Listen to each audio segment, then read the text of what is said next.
Mike with Aftermarket Assassins here.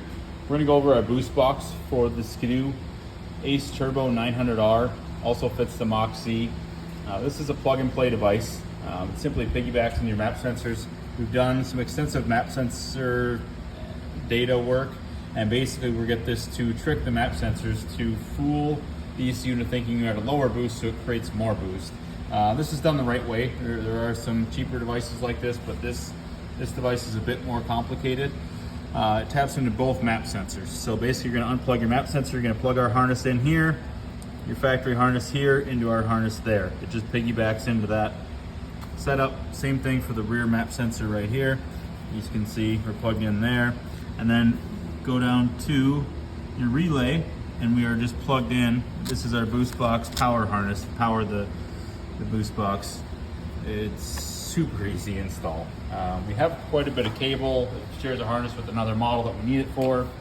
It was the best solution. Not too bad to coil that up. We mounted it right to the charge tube. Works very easy. And then I have not mounted the switch yet, but it's going to go right about here. And this just runs up around. I actually shoved it through. There's a connector on this.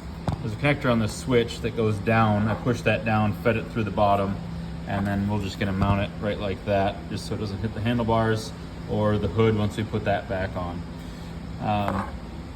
So very easy install there. We do have different settings on this boost box.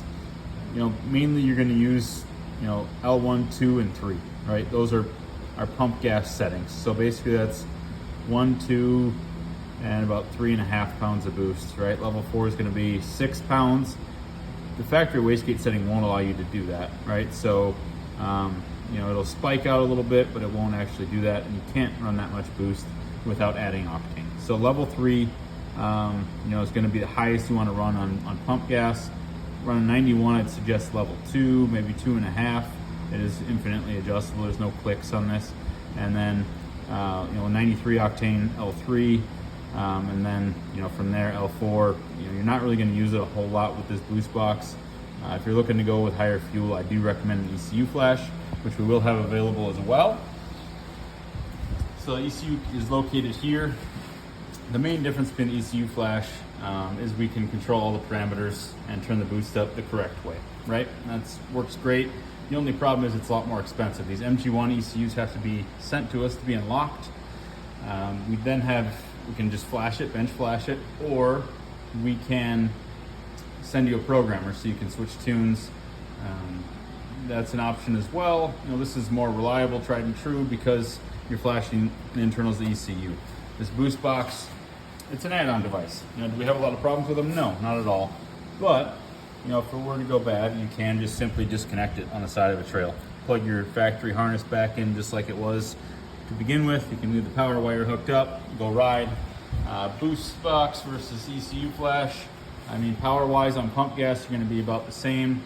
The ECU flash is going to have a few benefits, especially the longer you stay in these things with component protect fueling, the richer they get. And that's why we can kind of get away with the boost box without fueling, right? So we've tested this pretty extensively and done some really, really long pulls with it.